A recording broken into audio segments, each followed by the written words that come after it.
Shalom saudaraku yang dikasihi Tuhan Yesus Kristus. Selamat pagi, salam sejahtera untuk kita semuanya. Selamat datang kembali di Renungan Rohani pagi hari ini. Semoga saudara yang terkasih dalam keadaan sehat selalu. Kiranya damai dan sukacita Roh Kudus melimpah di dalam hati dan pikiran saudara saat ini. Sebelum kita mulai renungan pagi ini, marilah kita bersama-sama berdoa. Tuhan Yesus, terima kasih sudah membangunkanku pagi hari ini. Terima kasih atas penyertaan dan perlindungan Tuhan. Semua karena karunia Tuhan aku dapat bangun dengan pagi hari ini. Aku menyerahkan seluruh aktivitasku hari ini ke dalam kuasa tangan Tuhan. Jauhkanku dari yang jahat, ya Tuhan. Tuhan Yesus, tolong lindungi dan berkati aktivitasku hari ini. Tolong berkati juga keluarga dan teman-temanku, Bapa Surgawi, oleh karya Roh Kudus. Tolonglah aku untuk menjauhi segala sesuatu yang melukai hati-Mu. Ampunilah segala dosa kami, ya Tuhan. Dalam nama Tuhan Yesus, aku sudah berdoa. Amin. Sahabat saudara rohani, pembacaan ayat emas Alkitab renungan kita hari ini terambil dari Markus 4 ayat 13 sampai dengan ayat 20. Lalu ia berkata kepada mereka, "Tidakkah kamu mengerti perumpamaan ini? Kalau demikian, bagaimana kamu dapat memahami semua perumpamaan yang lain?" Penabur itu menaburkan firman. Orang-orang yang di pinggir jalan, tempat firman itu ditaburkan, ialah mereka yang mendengar firman. Lalu datanglah iblis dan mengambil firman yang baru ditaburkan di dalam mereka.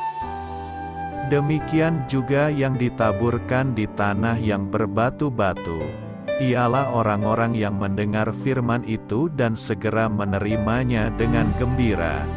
Tetapi mereka tidak berakar dan tahan sebentar saja. Apabila kemudian datang penindasan atau penganiayaan karena firman itu, mereka segera murtad. Dan yang lain ialah yang ditaburkan di tengah semak duri. Itulah yang mendengar firman itu. Lalu kekhawatiran dunia ini dan tipu daya kekayaan dan keinginan-keinginan akan hal yang lain masuklah menghimpit firman itu sehingga tidak berbuah. Dan akhirnya yang ditaburkan di tanah yang baik, ialah orang yang mendengar dan menyambut firman itu lalu berbuah. Ada yang 30 kali lipat, ada yang 60 kali lipat, dan ada yang 100 kali lipat. Markus 4 ayat 13 sampai dengan ayat 20. Inti dari ayat emas renungan kita adalah, yang ditaburkan di tanah yang baik, ialah orang yang mendengar dan menyambut firman itu lalu berbuah. Mari kita mulai renungan pagi kita. Judul renungan kita hari ini adalah Benih Waktu, ditulis oleh Kenneth Peterson. Pada tahun 1879, William Beall mungkin dianggap sinting oleh orang-orang. Profesor botani itu mengisi 20 botol dengan berbagai benih, lalu menanamnya cukup jauh dalam tanah. Sebenarnya, Beall sedang melakukan eksperimen kelayakan benih yang akan berlangsung berabad-abad. 20 tahun sekali salah satu botol akan digali kembali dan benih di dalamnya ditanam. Lalu dilihat benih manakah yang bertunas. Yesus banyak berbicara tentang menanam benih, dan seringkali mengumpamakan penanaman benih dengan perbuatan menabur. Firman tertulis di dalam kitab Markus 4 ayat 15. Dia mengajarkan bahwa sebagian benih direnggut iblis, sementara benih lain tidak berakar dan hanya bertahan sebentar, dan yang lain lagi dihambat serta terimpit oleh hal-hal di sekitar mereka, tertulis dalam Markus 4 ayat 15 sampai dengan ayat 19. Ketika kita menyampaikan kabar baik, soal benih mana yang akan hidup tidaklah tergantung pada kita. Tugas kita hanyalah menabur Injil, yaitu mengabarkan tentang Yesus Kristus.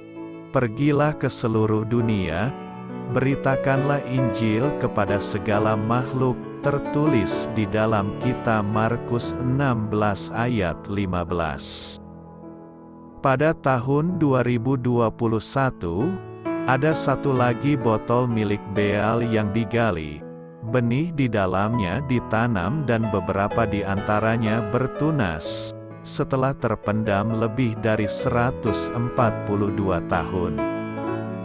Saat Allah bekerja melalui diri kita, dan kita membagikan iman kepada orang lain, kita mungkin takkan tahu apakah firman yang dibagikan itu berakar atau tidak.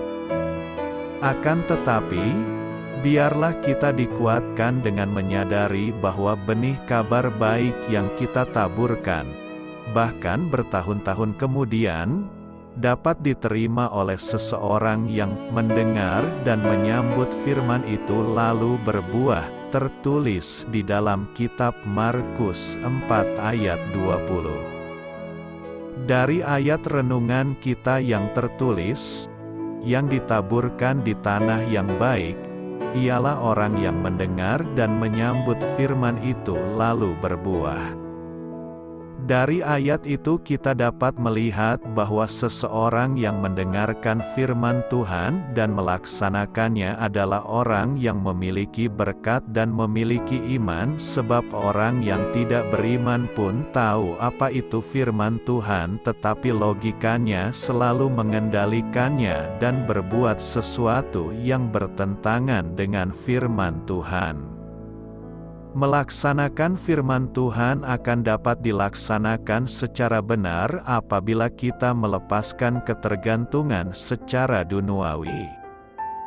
Ketergantungan kita secara duniawi membuat kita susah terlepas dari dunia ini.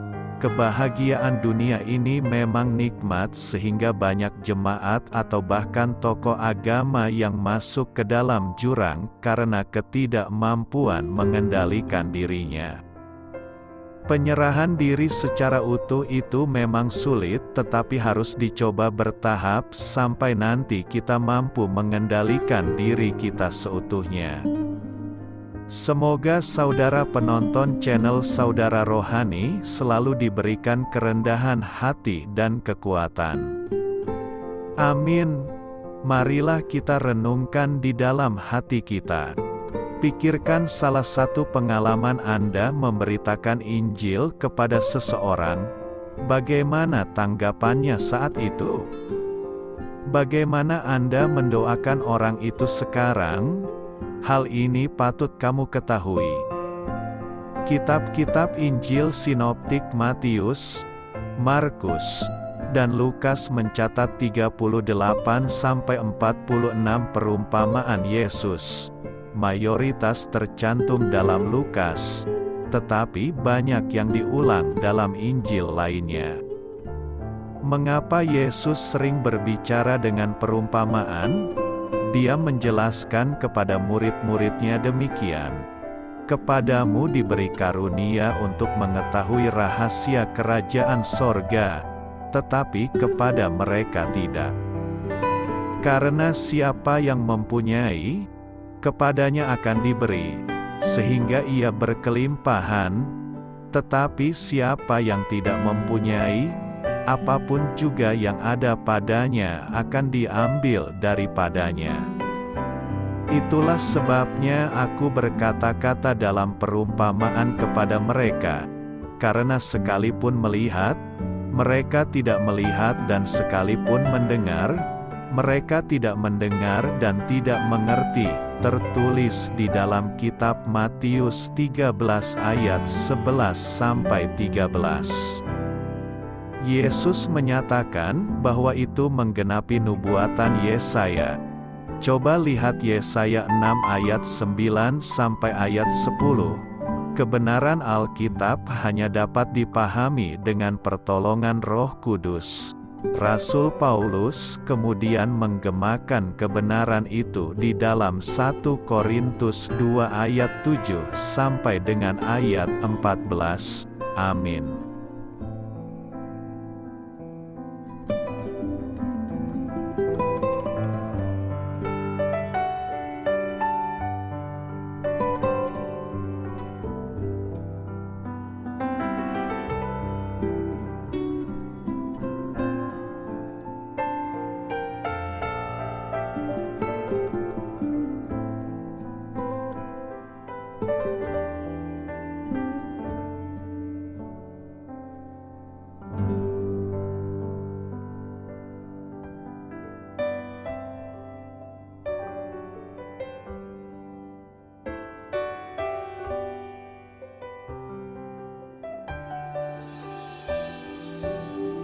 Marilah kita renungkan sahabat saudara rohani.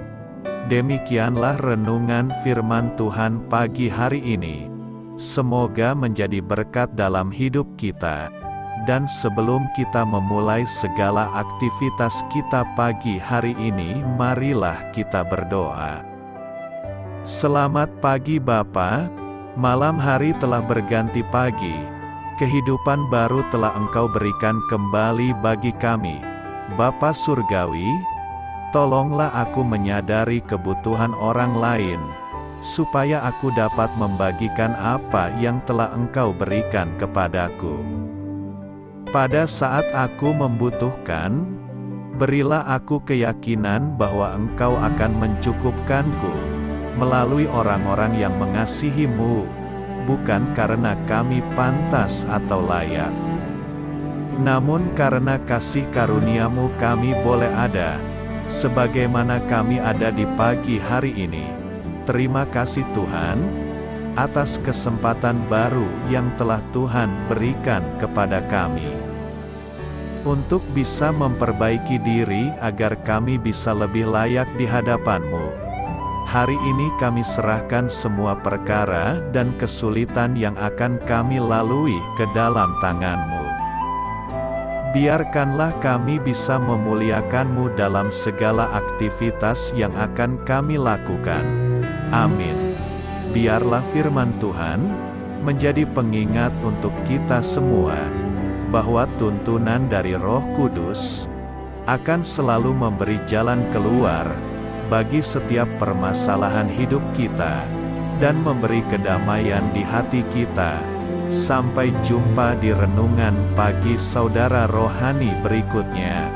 Kiranya Tuhan selalu memberkati saudara semua hari ini. Amin. Shalom.